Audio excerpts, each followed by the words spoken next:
cell. It is an electrical device which is used to store the electrical energy, and it consists with two electrodes. It consists with two electrodes, anode and cathode. क्या बोलते हो उसे? Anode, ANODE, anode and cathode. immersed in a solution known as electrolyte.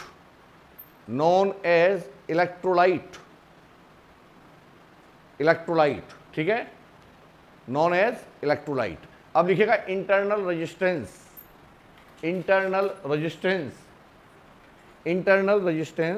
The resistance offered by the electrolyte of a cell. The resistance offered by the electrolyte of a cell to the flow of current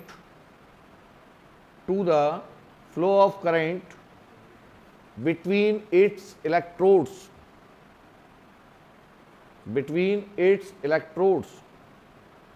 known as internal resistance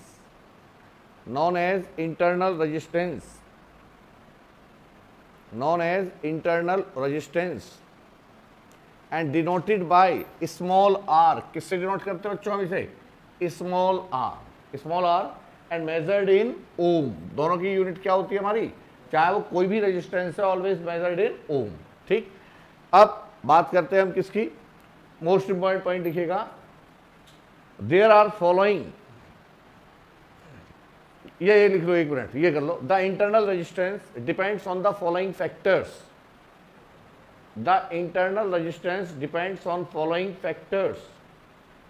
तो बेटे ये board में पूछा जाता है और numeric ये उसके लिए भी, नीट के लिए भी इंपॉर्टेंट है. Internal resistance depends on following factors. Number first, अच्छा बताओ आर की वैल्यू क्या थी बेटा हमारे पास? R is equal to rho L upon A. तो कोई भी रेजिस्टेंस है तो वो निश्चित तौर पर डायरेक्टली प्रोपोर्शनल टू लेंथ तो होगा ही होगा, साथ में क्रॉस सेक्शनल एरिया भी होगा. लेकिन जब हम इंटरनल रेजिस्टेंस की बात करेंगे तो कुछ और पैरामीटर जिनके ऊपर भी डिपेंड करेगा. तो नंबर फर्स्ट लिखिएगा nature of electrolyte.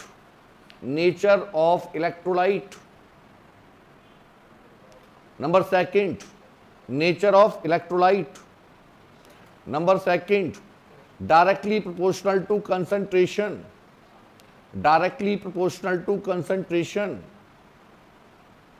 Of electrolyte solution. Concentration का मतलब है उसकी डेंसिटी कैसी है, गाढ़ापन है या हल्कापन है. ठीक है, कंसंट्रेशन ऑफ क्या है? Concentration of electrolyte solution. Number third, directly proportional to distance between two electrodes.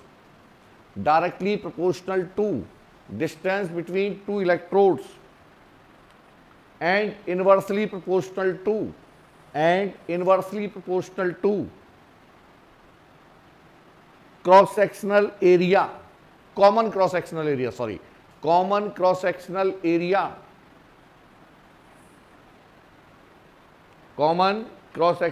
area. And next one most important कीजिएगा, मोस्ट इंपॉर्टेंट है ये point, inversely proportional to temperature. यानी कि जैसे जैसे टेम्परेचर घटेगा वैसे वैसे कंसंट्रेशन इलेक्ट्रोलाइट की क्या होगी?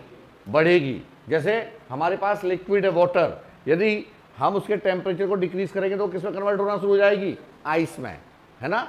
तो जो कंसंट्रेशन है वो लगातार क्या होगी? उसकी घटेगी. कंसंट्रेशन क्या होगी? घटेगी कि बढ़ेगी?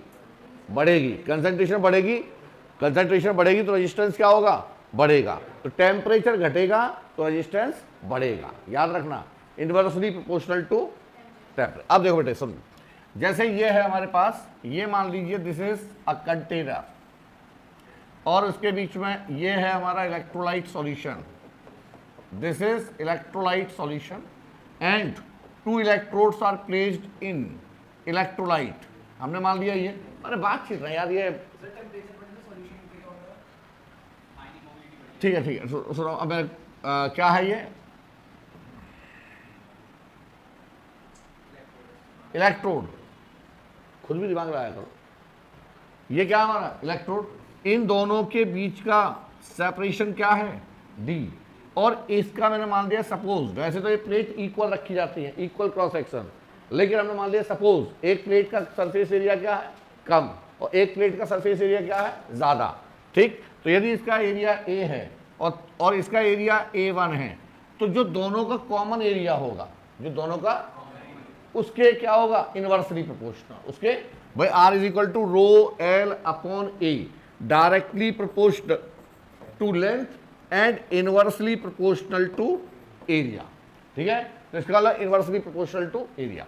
अब देखिए जैसे ही हमने इसको इसके अंदर डिप किया और डिप करने के बाद यहां से क्या देखेंगे हम कि यहां पर ये इलेक्ट्रोड्स है, ये क्या हमारे इलेक्ट्रोड, और यहां लगा दिया मैंने गैल्वेनोमीटर, यहां लगा दिया हमने गैल्वेनोमीटर। तो गैल्वेनोमीटर क्या डिटेक्ट करेगा, करंट, क्या डिटेक्ट करेगा करंट, ठीक। और galvanometer is much sensitive as respective to ammeter, ammeter ध्यान रखना, galvanometer is more sensitive as respective to ammeter, इसीलिए प्रैक्टिकल पर्पस में हमेशा क्या यूज करते हैं हम, गैल्वेनोमीटर। अब सुनो, जैसी कंसंट्रेशन यहाँ पर, जैसे अरे बेटे यहाँ सुन, जैसे हमने इलेक्ट्रोड किया और इसके अंदर भाई केमिस्ट्री का मामला है, अपने आप ही समझना इसको, ठीक। यहाँ पर जैसे हमने क्या डाल दिया, नमक का सॉल्यूशन बना दिया, किसका बना दिया, नमक क्या होता है NaCl, Na, और वो दो पार्ट में ब्रेक हो गया, एक क्या हो गया Na और प्लस Cl माइनस, तो एक इलेक्ट्रोड पर कौन सा चार्ज कलेक्ट हो जाएगा, पॉजिटिव, और दूसरे पर कौन सा चार्ज कलेक्ट हो जाएगा, नेगेटिव। जिस पर पॉजिटिव चार्ज है वो भी अपना इलेक्ट्रिक फील्ड डेवलप करेगा, जिस पर नेगेटिव चार्ज है वो भी क्या करना शुरू करेगा, इलेक्ट्रिक फील्ड। इलेक्ट्रिक फील्ड की डायरेक्शन क्या होगी, इलेक्ट्रिक फील्ड की डायरेक्शन क्या होगी, पॉजिटिव टू नेगेटिव, समझना मेरी बात को, पॉजिटिव टू नेगेटिव। जैसे ही यहां से इलेक्ट्रिक फील्ड डेवलप होगा, इन दोनों के बीच में क्या है, separation, E is equal to क्या होता है बेटे, V upon d, V upon d, and hence a voltage appears across the cell, appears across the cell। ये क्या हमारा पोटेंशियल, क्या है हमारा, गेटिंग माय पॉइंट। जैसे हमने दो इलेक्ट्रोलाइट को अंदर रखा, किसके, सॉरी दो इलेक्ट्रोड को किसके अंदर रखा, एक सॉल्यूशन के अंदर, एक, और केमिकल रिएक्शन से यहाँ पर आयनाइजेशन हुआ, ये ब्रेक हो गया किसके अंदर, पॉजिटिव और नेगेटिव। तो positive is to be collected on one plate, negative is collected on, अब समझना ध्यान से, positive charge is at rest, negative charge is at rest, negative charge is at rest। तो electric field setup between the electrodes, electric field की direction क्या होगी, positive to negative. अब दोनों के बीच में separation, that's why voltage appears across the two electrodes. अब सुनो, यहां से जो हमारे पास फ्री इलेक्ट्रॉन है, मैंने मान लिया ये फ्री इलेक्ट्रॉन है, भाई आयनाइजेशन हो रहा है, बीच में यहां पर एक इलेक्ट्रॉन है, तो यहां पर जो फ्री इलेक्ट्रॉन है this will experience a force, और किसकी डायरेक्शन में फोर्स एक्सपीरियंस करेगा, इन द डायरेक्शन ऑफ, अरे electric field, in the direction of electric field. तो इस तरीके से क्या होती जाती है, मोबिलिटी स्टार्ट हो जाती है, और उस इंटरनल मैकेनिज्म के कारण क्या होता है, ये यहाँ पर करंट फ्लो करती है, किसके अंदर, सर्किट के अंदर, ठीक है। तो इतनी ज्यादा डिटेल में हमें जाने की जरूरत नहीं है, हमने केवल क्या बताया आपको कि cell is an electrical device which store the electrical energy, which store the electrical energy. अब सुनो, नहीं तो चाहोगे तो लिखवा देंगे सारा, ठीक। अब देखिए, मेरे जरूरत है नहीं क्योंकि मैकेनिकल का पार्ट है, आपने इलेक्ट्रोकेमिस्ट्री में पढ़ा होगा, ये पढ़ा नहीं पढ़ा, थोड़ा बहुत तो बताया होगा।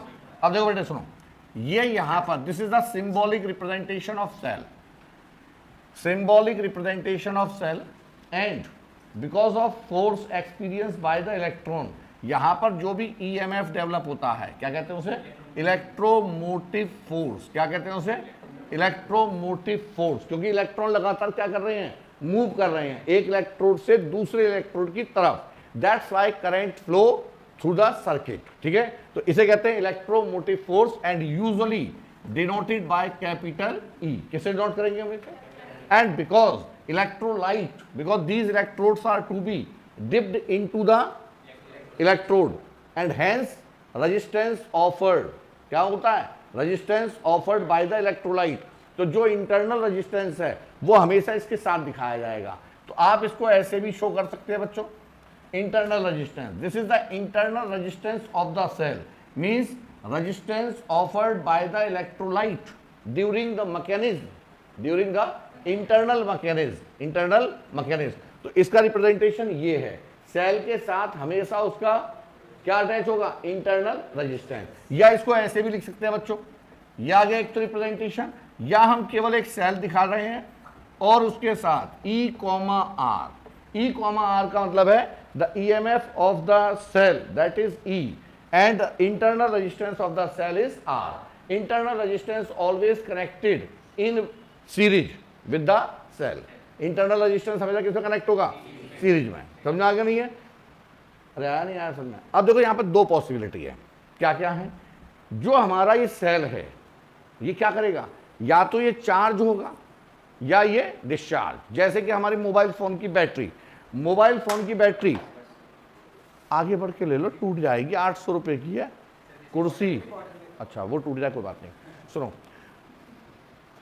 अरे मैं क्या कह रहा था यार, बोलो पीछे, अभी एक रिदम बना हुआ है। हाँ क्या चल रहा था, ये ER।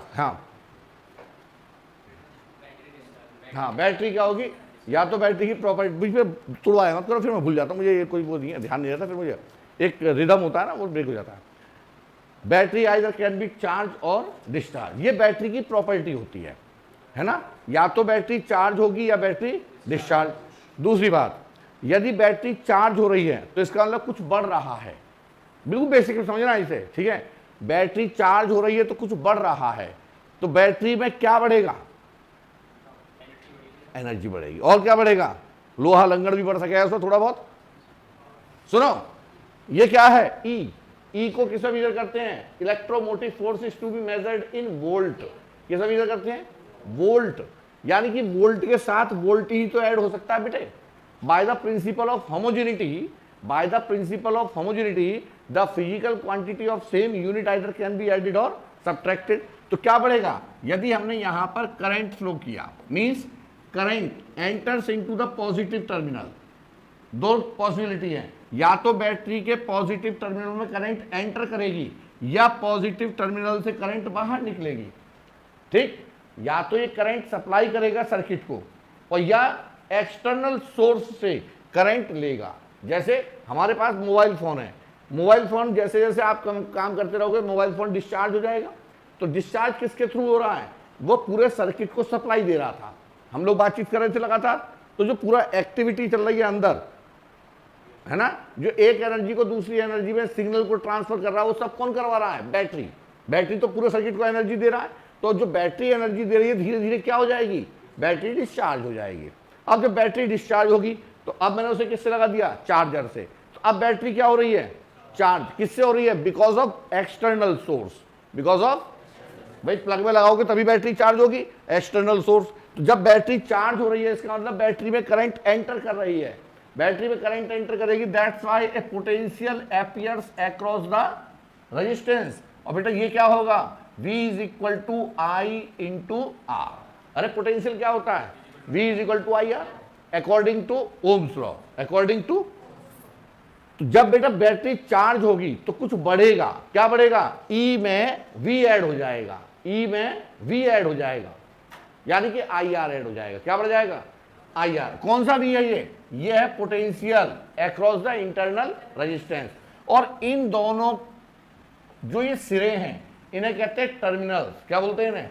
और इन दोनों के अक्रॉस जो भी वोल्टेज आएगी उसे क्या नाम देंगे हम, इसे कहते हैं टर्मिनल पोटेंशियल। क्या बोलते हैं इसे, ये क्या है, potential drop across the resistance. ये क्या है, टर्मिनल पोटेंशियल। दोनों में डिफरेंस है, ध्यान रखना। टर्मिनल पोटेंशियल किसके अक्रॉस होगा, पूरी बैटरी के अक्रॉस, पूरी पोटेंशियल ड्रॉप किसके अक्रॉस होगा, रेजिस्टेंस के, ठीक है। तो क्या बढ़ रहा है, potential drop across the resistance, यानी गेन हो रहा है, ठीक है। ड्रॉप की जगह पर क्या हो रहा है, गेन हो रहा है। तो हमारे पास टर्मिनल पोटेंशियल की क्या इक्वेशन होगी, net potential V is equal to E plus, अब ध्यान रखना, अब मत गलती करना, V is equal to E plus IR। ये क्या है, this is the equation of terminal potential, terminal potential, ठीक। अब यदि बैटरी डिस्चार्ज हो रही है बेटे तो कुछ घट रहा है, क्या घट रहा है, तो V इज इक्वल टू ई में से, किसमें घटेगा, ई में से, ई माइनस देखो मैं इसलिए आपको बिल्कुल प्रेम से समझा रहा हूँ, बिल्कुल आसान लैंग्वेज में, क्योंकि ये बच्चों को टिपिकल लगता है, ठीक है, इसकी एनालिसिस आसान लगे आपको, इसलिए मैं बिल्कुल एकदम इजी वे में समझा रहा हूँ, ठीक। E माइनस आई आर, तो दो कंडीशन याद रहेंगी, दो कंडीशन याद रहेंगी। करंट बाहर आ रही है तो इसका मतलब, अरे इसके अक्रॉस पोटेंशियल है ना, ये है पोटेंशियल V, ठीक। तो ये कौन सा केस है बेटे, डिस्चार्ज, डिस्चार्ज ऑफ सेल और व्हाटएवर बैटरी, और ये कौन सा केस है, चार्जिंग ऑफ सेल, और इसे याद रखो मौज लो, चार्जिंग ऑफ सेल। चलिए नोट कीजिए फटाफट।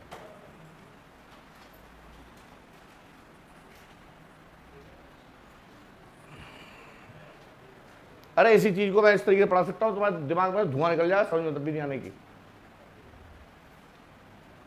ठीक है।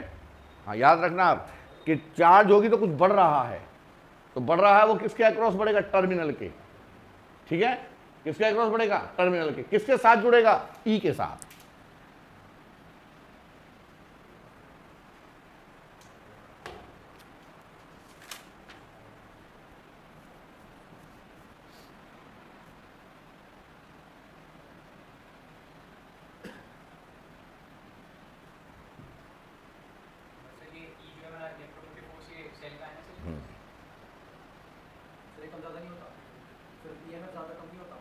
नहीं ये फिक्स रहेगा, फिक्स कब ज्यादा कब होगा, जब पोटेंशियल या तो गेन होगा या ड्रॉप होगा, ये तो फिक्स रहेगा। इसमें से कम करेंगे तो टर्मिनल पोटेंशियल होगा। हाँ भाई इलेक्ट्रो, जो हमारे पास इलेक्ट्रोलाइट है वो तो फिक्स हो गया ना, तो समझ में आ गया नहीं आया, ठीक है। Potential drop across the internal resistance, तुम तो पूरा लिखो, और तुम भी शिवानी, शिवांगी, इंटरनल रेजिस्टेंस और क्या है, कुछ नहीं, potential drop across the resistance.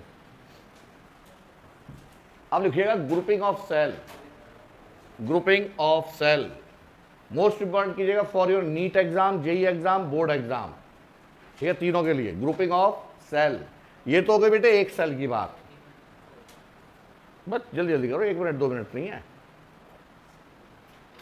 बहुत सारी चीजें करानी है मुझे। ग्रुपिंग ऑफ सेल हो गया नोट, तो देखिएगा पहले, हाँ जी, नंबर फर्स्ट सीरीज, सीरीज। तो देखो बेटा हमने क्या मान लिया, सुनो, लैंग्वेज नहीं लिखवानी कुछ भी, सिंपल तरीके से समझिएगा। सीरीज कॉम्बिनेशन, सीरीज कॉम्बिनेशन, कभी कभी बोर्ड में डेरिवेशन भी आया था, जिसका आएगा वो बता दूंगा, ठीक है। सीरीज कॉम्बिनेशन हमने क्या मान लिया बच्चों, हमारे पास, अब यहां से समझ के चलना, यहां से पूरी पूरी करंट इलेक्ट्रिसिटी शुरू हो रही है एक तरीके से। ये है मेरे पास cell of different EMF E1 and R1, सभी का इंटरनल रेजिस्टेंस भी अलग है और EMF, इसका EMF E2, R2, E3, R3, up to कितने जुड़े हुए हैं, n number of cells, EN, RN, ठीक है। अब ये जो सेल्स हैं ये मिलकर क्या बना रहे हैं, एक बैटरी। बैटरी क्या है, this is the grouping of cell. Battery क्या है हमारी, ग्रुपिंग ऑफ सेल, छोटे छोटे सेल मिलकर क्या बना रहे हैं, हमारी बैटरी के पीछे रखी हुई है ना। तो देखिए, और ये बैटरी पूरी की पूरी सप्लाई किसे दे रही है, एक्सटर्नल लोड को, एक्सटर्नल, यानी कि इस बैटरी से मैं क्या चला रहा हूं, पंखे, क्या चला रहा हूं, पंखे, क्या चल रही हैं, ट्यूबलाइट, ठीक। तो ये सब क्या है, ये लोड है, जैसे लाइट चली जाएगी तुरंत ये लोड मतलब ट्रांसफर हो जाएगा किस पर, बैटरी पर। अब बैटरी चलाएगी इसे, ठीक। तो पहले बैटरी क्या हो रही है बेटे, जब लाइट आ रही है तो बैटरी चार्ज हो रही है, और जब लाइट चली जाएगी अब ये लोड को सप्लाई देना शुरू कर देगी, तो बैटरी क्या होगी, डिस्चार्ज होनी शुरू। Getting my point. अब ये है, तो बेटा ये मैंने मान लिया, these are the n number of cells are connecting in such a way, are connected in negative terminal of the first battery connected to positive of the second, negative of second connected to positive of third and so on. Means negative is connected to positive, तो इसे कहते हैं हम right और correct polarity. क्या बोलेंगे इसे? Right और correct polarity. Negative is connected to negative या positive is connected to positive. Similar battery similar terminal से यदि कनेक्टेड है तो उसे कहते हैं बैक टू बैक। क्या बोलेंगे उसे? या इनकरेक्ट पोलरिटी। जैसे हम इसे दो सेल को ऐसे जोड़ दें तो इसे कहते हैं back to back, back to back, ये टर्म या यूज होती है। या फिर हम इसे ऐसे जोड़ दें, रुक जाना एक मिनट, हाँ ये क्या करती है, ये देखिए ये है, इसे भी क्या बोलेंगे हम? Back to back, incorrect polarity. और ये कौन सी हमारी? ये या तो इसे कहेंगे हम राइट और या बोलेंगे हम करेक्ट, या बोलेंगे हम को सॉरी ये कौन सी है? ये तो इनकरेक्ट है ना, ये तो है इनकरेक्ट, ये है इनकरेक्ट, इनकरेक्ट। तो ये मक्खी परेशान कर रही है। और नहीं मारने की क्या जरूरत है बेटा, ये घर पर नहीं है तो अब तक तो मैं खा भी जाता है अचार डाल के। ई नहीं आप लोगों को अच्छा नहीं लगेगा ना, इसलिए खा रहेगा मैं इसे। तो ये आ जाएगी हमारे पास क्या? करेक्ट। अरे गर्ल्स में वैसे बोल रहा हूँ, पता चला अभी किसी किसी को उल्टी आ जाएगी। ये भगवान ये क्या है? करेक्ट पोलरिटी, ये करेक्ट है। सुनो अब देखिए, हमने इसको कन्वर्ट किया किसमें? बैटरी में। तो बैटरी में जब मैंने इसको कन्वर्ट किया तो इसका एक इक्विवेलेंट ईएमएफ आ जाएगा, यानी कि ये बड़ी बैटरी बन गई। और जो बड़ी बैटरी बनी उसके साथ मैंने क्या कनेक्ट किया? इसका इंटरनल रेजिस्टेंस आर, इन सबका इक्विवेलेंट रेजिस्टेंस जो भी आएगा कैलकुलेट होकर वो किसके साथ कनेक्ट किया? आर। तो ये हो गई हमारे पास कौन सी बैटरी? Equivalent battery. क्या बेटा? या इक्विवेलेंट सेल। और now it is connected to load. कैसा लोड है? रजिस्टिव। आर कनेक्ट कर दिया, इसे कहते हैं एक्सटर्नल लोड। अब समझिएगा, यहां से जब करंट आ रही है, जब ये करंट दे रही है, ठीक, तो क्या होगा? पोटेंशियल अपीयर्स अक्रॉस द, अरे when current passing through the register. बेटा ऐसे तो समझो, ये एक बैटरी है, इसका एक इंटरनल रेजिस्टेंस, फिर एक बैटरी, फिर उसका इंटरनल रेजिस्टेंस।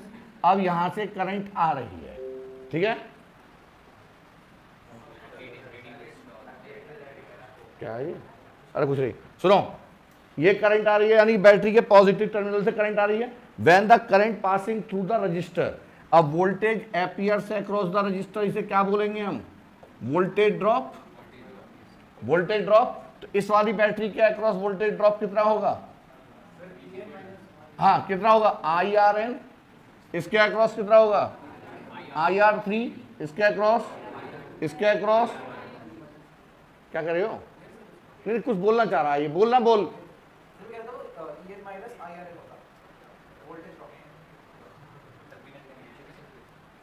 अभी सब जान दो, बीच में अभी मत बोलो, मैं थोड़ी सी चीजें समझा रहा हूं, इजी बनाने की कोशिश कर रहा हूं, तुम जबरदस्ती सुननी छोड़ रहे हो।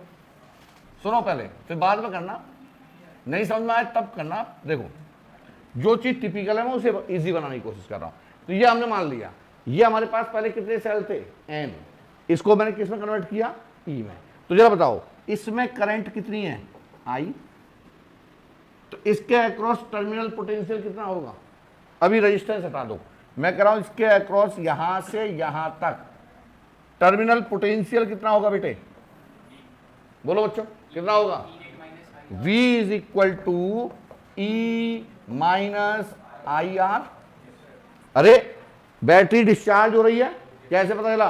बैटरी के पॉजिटिव टर्मिनल से करंट बाहर निकल रही है, तो बैटरी क्या हो रही है? तो E माइनस IR। अब बताओ यहां से भी बैटरी ये वाली भी करंट, सेल ये वाली भी करंट दे रही है, ये भी करंट दे रही है, ये भी करंट दे रही है, ये भी करंट दे रही है, because all the cells are connected in, that's why the current will remain same. सभी करंट क्या होगी हमारी? सेम। अब बताइए मुझे, यदि मैं इसके अक्रॉस टर्मिनल पोटेंशियल लिखूं तो क्या लिखूंगा? Vn। इसके अक्रॉस टर्मिनल पोटेंशियल V1, इसके अक्रॉस क्योंकि सीरीज में पोटेंशियल क्या होता है, डिफरेंट होता है, ठीक है।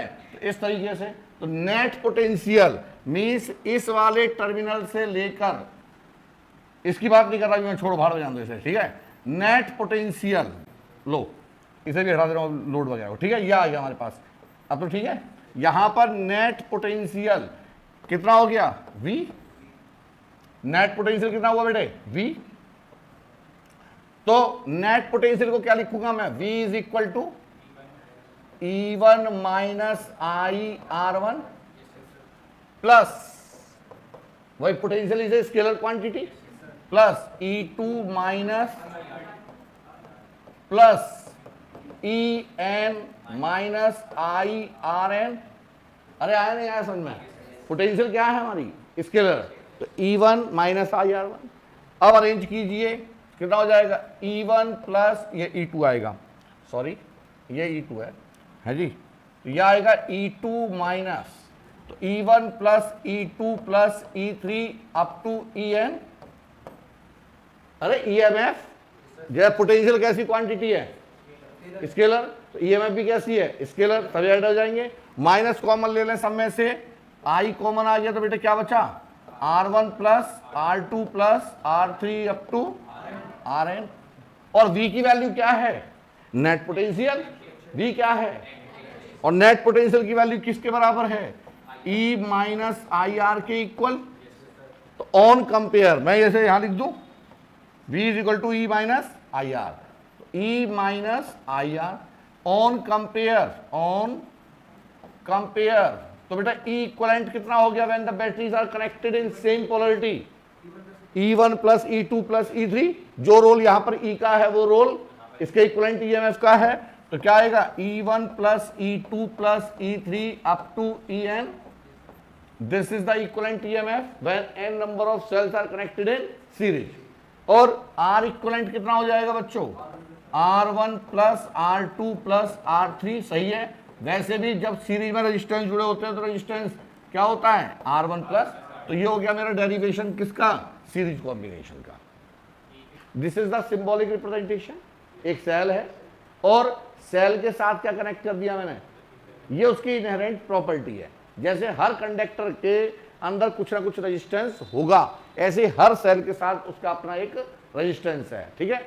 अब दो चीज पॉइंट याद रखनी है, इन सेल को जब भी हम ग्रुप में जोड़ेंगे तो दो तरीके से जोड़ सकते हैं, या तो पॉजिटिव को नेगेटिव के साथ जोड़ें या पॉजिटिव को पॉजिटिव के साथ। यदि हमने पॉजिटिव को पॉजिटिव के साथ जोड़ दिया तो दोनों करंट एक दूसरे का अपोज करेंगी, क्योंकि सेल की प्रॉपर्टी क्या है, current always exit from positive enters into the, ये भी करंट दे रहा है सर्किट को, ये भी करंट दे रहा है, दोनों करंट क्या कर जाएंगी, एक दूसरे का अपोज करेगी, तो इसे कहेंगे इनकरेक्ट।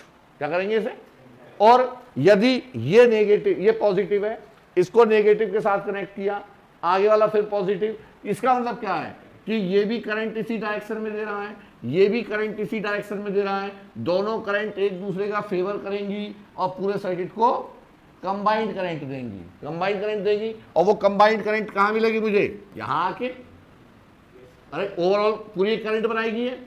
भाई पहले तो अलग अलग थे, अरे यार पहले अलग थे नहीं सर, तो इसकी करंट क्या होगी I1, इसकी करंट क्या होगी I2। जब दोनों को जोड़ दोगे तो करंट I1 प्लस I2 होगी। ऐसे मैंने सब जोड़ दी तो I1 plus I2 plus I3, और because these are connected in series तो सब जुड़ के एक करंट हो जाएगी। अब पूरे सर्किट में एक करंट फ्लो करेगी, समझ में आ रही बात।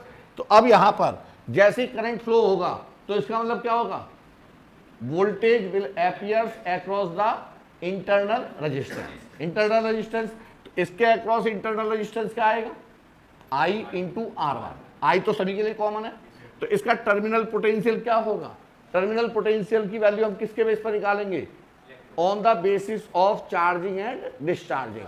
तो बेटा बैटरी चार्ज हो रही है कि डिस्चार्ज हो रही है, डिस्चार्ज, तो घट रहा है, तो V इज इक्वल टू, तो E1 माइनस IR1, दूसरी भी E2 minus IR, E1 E2 सब एक साथ ले लो, तो ये हो गया नेट EMF। और इन दोनों में I1 R1 I1 R2 I है ना, I कॉमन ले लिया, माइनस भी कॉमन ले ली, तो R1 plus R2 up to RN। अब ये सब मिलके क्या बना रही है, एक नई सेल। उसका टर्मिनल पोटेंशियल कितना है, ये V है, और V की वैल्यू किसके बराबर है? E minus I R. अब इसकी कंपेयर किससे करेंगे? इससे। तो E इक्वलेंट की वैल्यू क्या हो गई? अरे आई बात समझ में नहीं आई।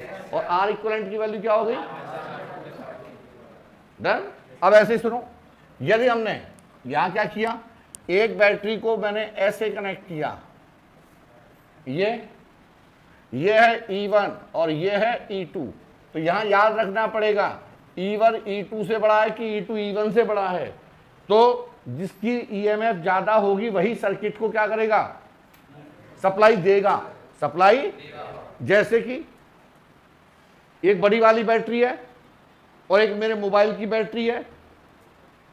बड़ी वाली बैटरी से मोबाइल की बैटरी चार्ज होगी कि मोबाइल की बैटरी से बड़ी वाली बैटरी चार्ज करोगे? तो करंट कहां से कहां फ्लो करेगा? हायर पोटेंशियल टू, ठीक है। एक छोटी वाली बैटरी से मोबाइल से बैटरी स्टार्ट करो, ऐसा नहीं होता है। हायर पोटेंशियल टू, तो बेटा ध्यान रखना E1 बड़ा है कि E2। यदि E1 ग्रेटर देन E2 है तो नेट EMF क्या होगा? E1 minus E2। और इफ लेकिन R इक्वलेंट क्या होगा? R1 plus R2, R1 plus R2, ठीक है। अब बोलो, ये मैंने कहा E2 is greater than E1, तब क्या होगा बेटे? E net is equal to E2 minus E1। उस केस में भी R इक्वलेंट क्या होगा? R हमेशा R1 माइनस R2 होगा ही नहीं कभी भी, ठीक है। क्योंकि पोलैरिटी किसकी होती है? सेल की। किसकी नहीं होती? Getting my point. जब मैं पोटेंशियोमीटर पढ़ाऊंगा इसका बहुत ज्यादा यूज होगा, इसलिए मैंने बहुत ज्यादा जोर दिया है यहां पर, ठीक है। नोट कीजिए फटाफट। अब लिखिएगा पैरेलल कॉम्बिनेशन। ये है पैरेलल कॉम्बिनेशन ऑफ सेल, और यह वैसे भी न्यूमेरिकल आता है इस पर। पैरेलल कॉम्बिनेशन ऑफ सेल, तो हमने क्या मान लिया कि लेट वी हैव, इस तरीके से, let we have n number of cells हैं, किसमें कनेक्टेड है? पैरेलल। पैरेलल का मतलब है सभी के पॉजिटिव। ये मान लो ऐसे, गेट बंद करते नहीं तो उनका 1 माइनस कॉस चलता रहेगा। देखो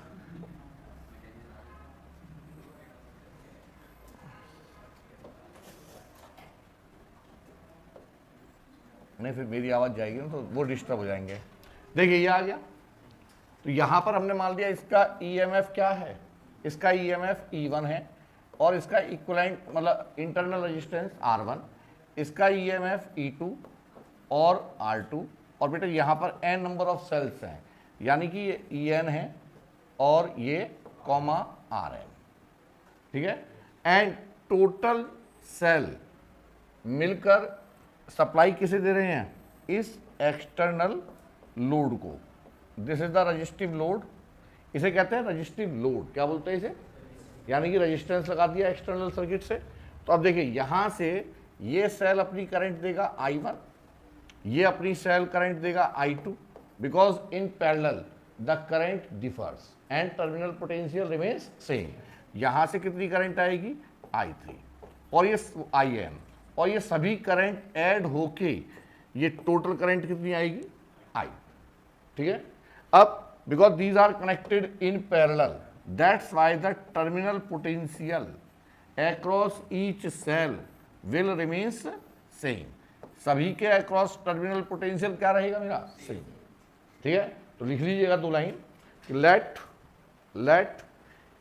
n cells are connected, n cells of EMF, ये कीजिएगा n cell of EMF E1, E2, E3 up to En with its internal resistance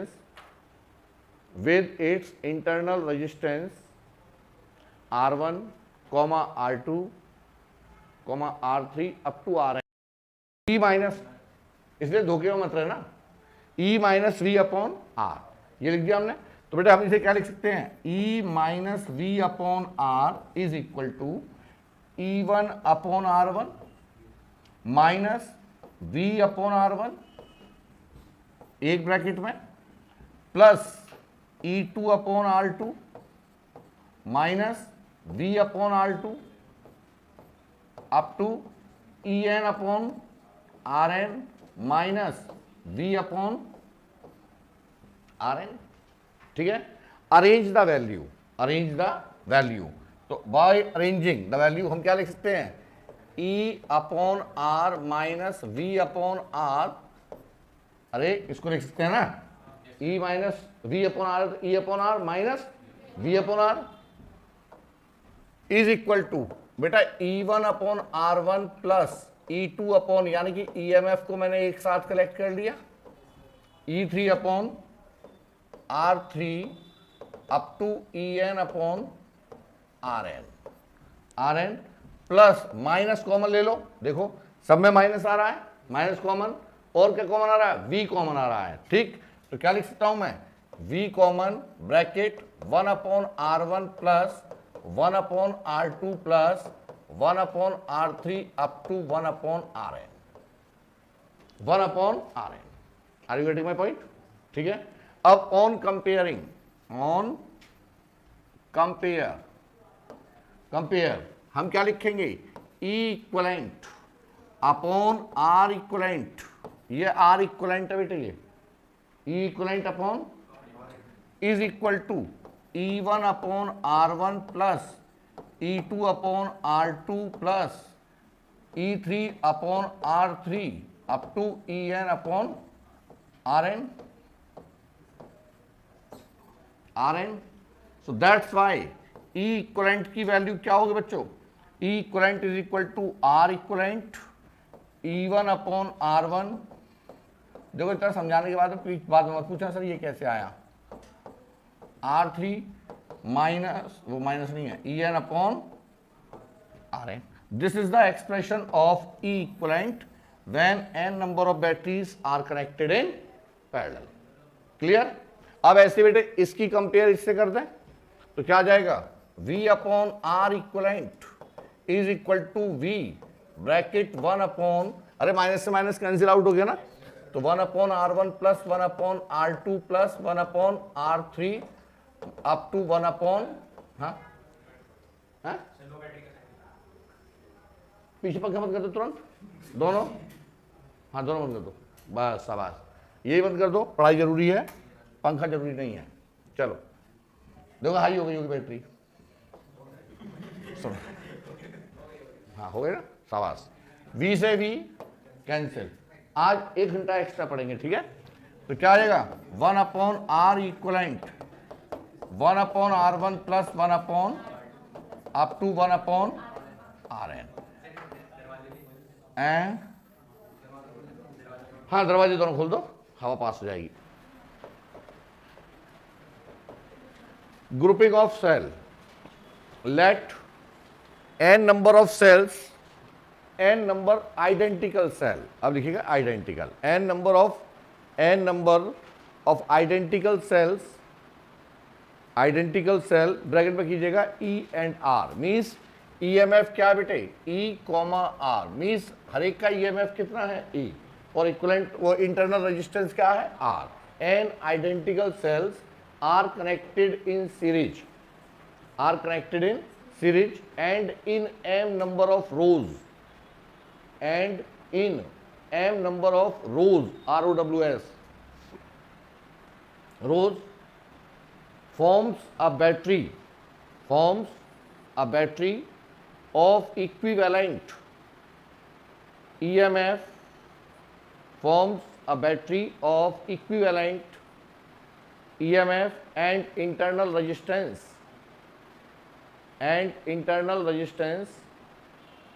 supply the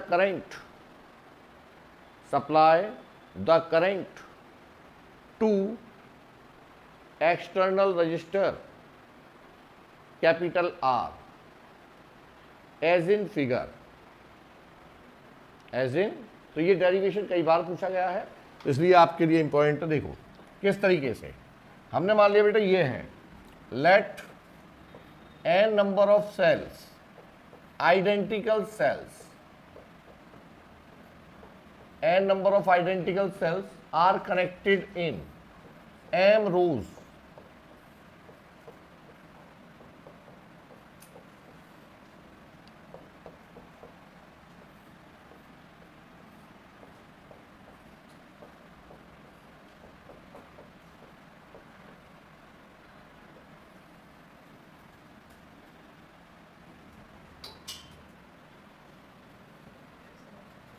ये है, ये कितने सेल है हमारे, n number of cells in a series and connected in m rows, ठीक है। अब बेटे सभी का ईएमएफ क्या है, E, इंटरनल रेजिस्टेंस R, इसका भी कितना है E, R, इसका भी कितना है E, R, इसी तरीके से इसका भी कितना है E, R, और ये भी हमारा E, R, सभी क्या है, ठीक है। तो व्हेन और because each cell is connected in series with correct polarity, right polarity का मतलब है positive is connected to negative, इसका नेगेटिव इसके पॉजिटिव से कनेक्टेड है, इसका नेगेटिव इसके पॉजिटिव से कनेक्टेड है, तो means each and every cell is connected in correct polarity, ठीक है। अदरवाइज वो क्या होता, बैक टू बैक, अदरवाइज क्या होता वो, बैक टू बैक।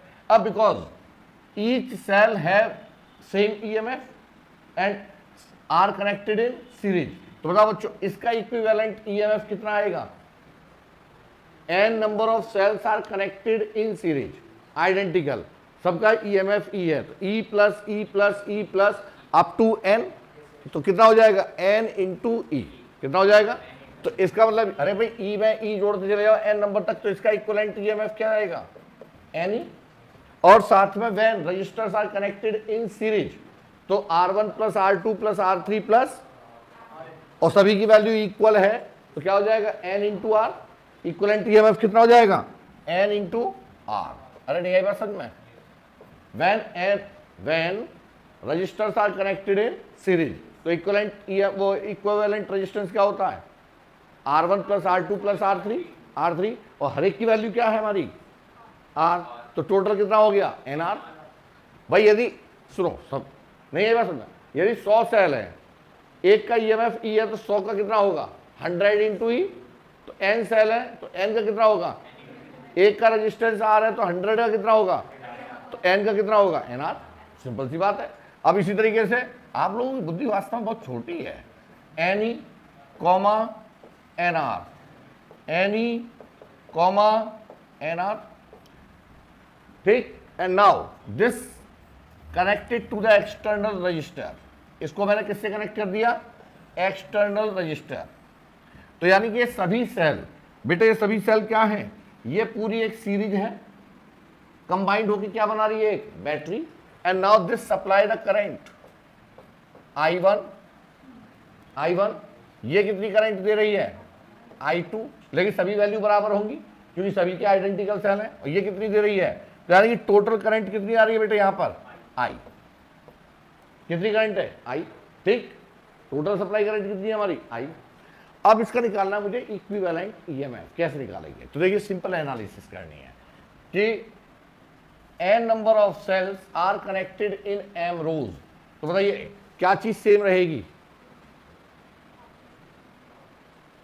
अरे टर्मिनल पोटेंशियल, क्या चीज सेम रहेगी, कतई वास्तव में छूट भी रखा है, ये सभी किस में कनेक्टेड है, पैरेलल में, तो पैरेलल में क्या चीज सेम होती है, टर्मिनल पोटेंशियल, तो because each branch is connected in parallel, तो बेटा यहां पर टर्मिनल पोटेंशियल सेम रहेगा और यही टर्मिनल पोटेंशियल यहां सेम रहेगा। Are you getting my point. अभी मैं ये नहीं मान के चला कि यहाँ रजिस्टर्स आर कनेक्टेड है, अभी भूल जाओ इसे, ठीक। तो ये सोचिए कि यहां पर एक सेल है, एक बैटरी, और इसका टर्मिनल पोटेंशियल कितना है V, इसका ईएमएफ कितना है Ne, और इसका इंटरनल रेजिस्टेंस क्या है NR, और ये कितनी करंट सप्लाई कर रहा है I1, कितनी कर रहा है I1, ठीक है। तो जरा बताओ V, because it supply the current, तो बैटरी चार्ज हो रही है डिस्चार्ज, तो that's why the terminal potential क्या होगा V is equal to E minus IR, R dash मान लो, ठीक है, और E dash minus I dash, E dash minus IR dash, ठीक है, ये इसको मान लो I1, अब सही है।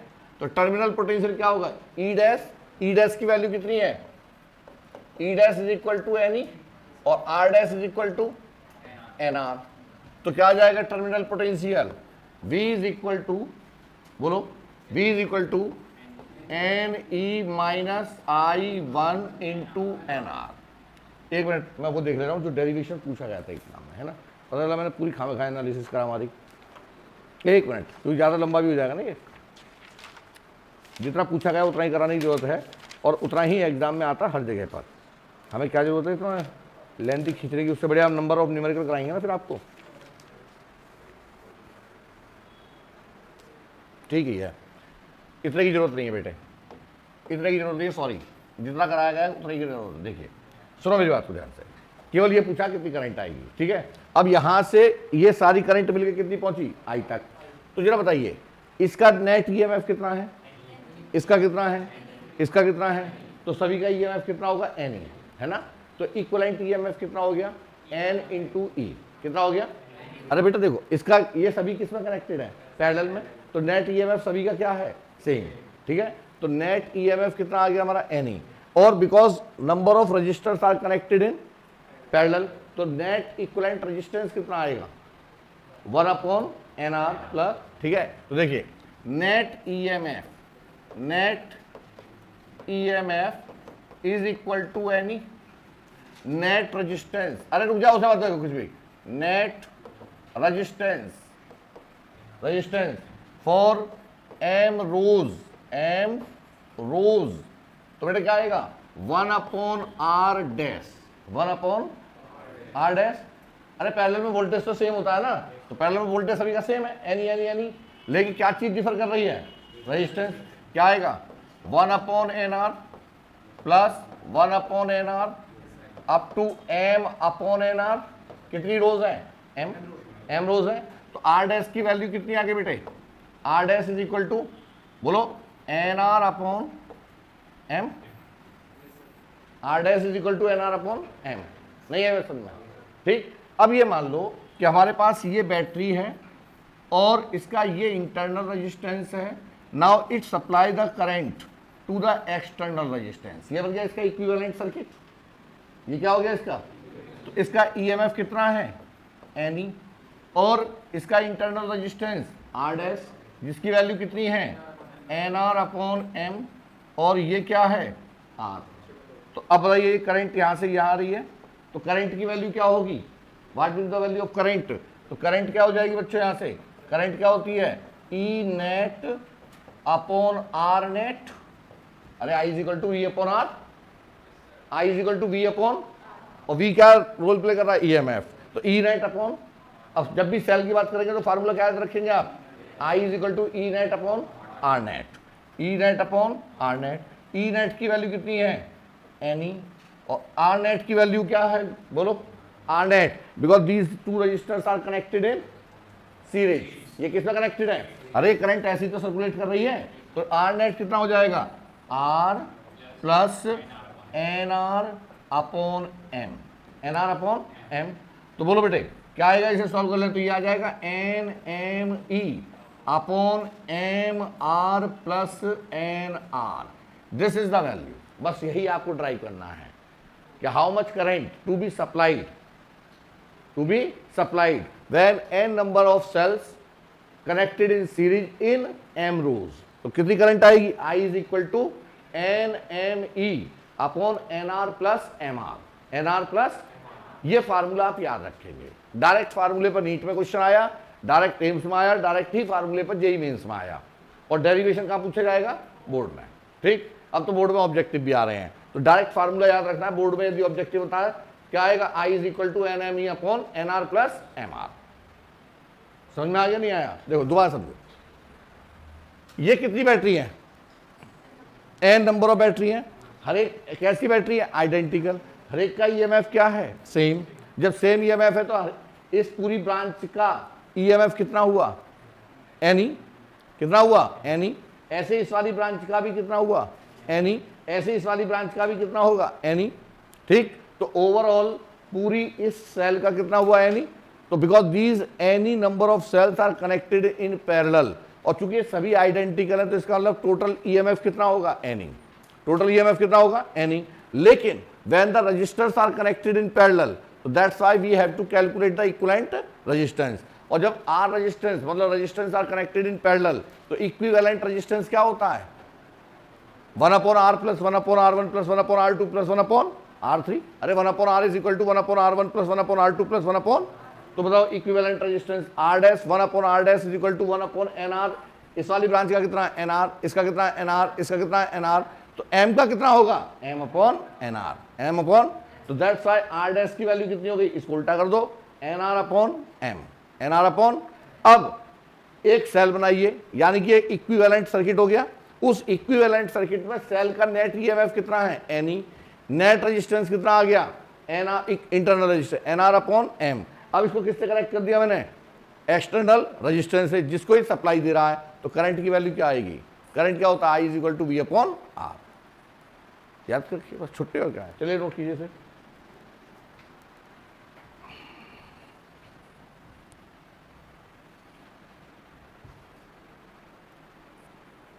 किया हुआ ये चैप्टर है, हाँ मैं समझ गया तभी ये चीजें क्लियर नहीं है कि पैरेलल में क्या चीज हो रही है। याद रखो in parallel combination potential remain same, EMF क्या होता है हमारा सेम, और करंट क्या होती है हमारी डिफर, और जब सीरीज में कनेक्ट होते हैं रजिस्टर्स तो क्या होता है करंट सेम होती है और वोल्टेज डिफर करता है। ये याद रखना है दो चीजें, ठीक है, कोई बात नहीं, पहले आज करो, अभी थोड़ी देर में जब न्यूमेरिकल कराऊंगा सब समझ में आ जाएगा। ये डेरिवेशन था, इसे नोट कर लो फिलहाल में। हाँ जी, आगे समझ में। अब एक पॉइंट और लिखिएगा, condition for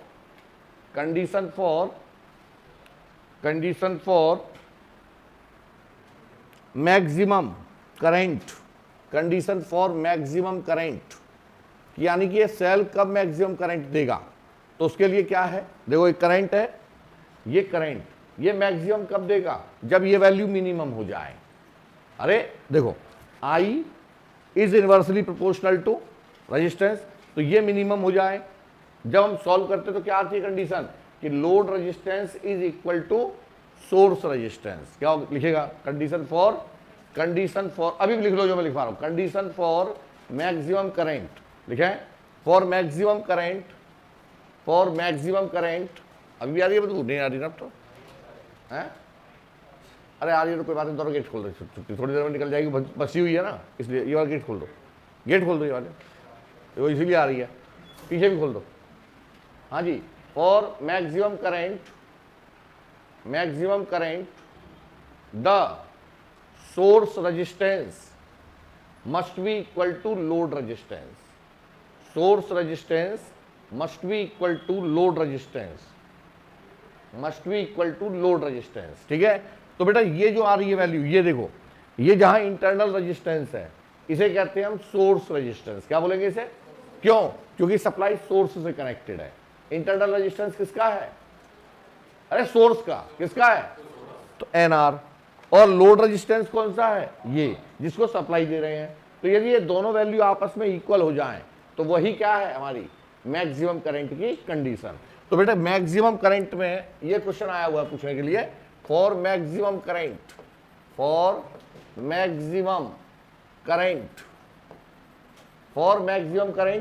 an R must be equal to m R, must be equal to, तो आर की वैल्यू कितनी होनी चाहिए, n R upon m. This is the value of connected resistance in parallel, यानी कि ये लोड रेजिस्टेंस है जिसकी वैल्यू यदि इसके बराबर होगी तब मुझे क्या मिलेगी, मैक्सिमम करंट, क्या मिलेगी हमें। तो ये पॉइंट याद रखें, नोट कीजिए फटाफट, और नहीं तो मैक्सिमम पूरी इक्वेशन बना के फिर लगाना पड़ेगा मैक्सिमा एंड मिनिमा, तब प्रूफ होके आएगा, उसकी कोई जरूरत नहीं है, ठीक। खाली ये याद रखना है कि for maximum current the source resistance must be equal to load resistance, source resistance is equal to load resistance. R की वैल्यू कितनी होनी चाहिए, एन आर अपॉन एम। तो यही पूछा गया था एम्स में।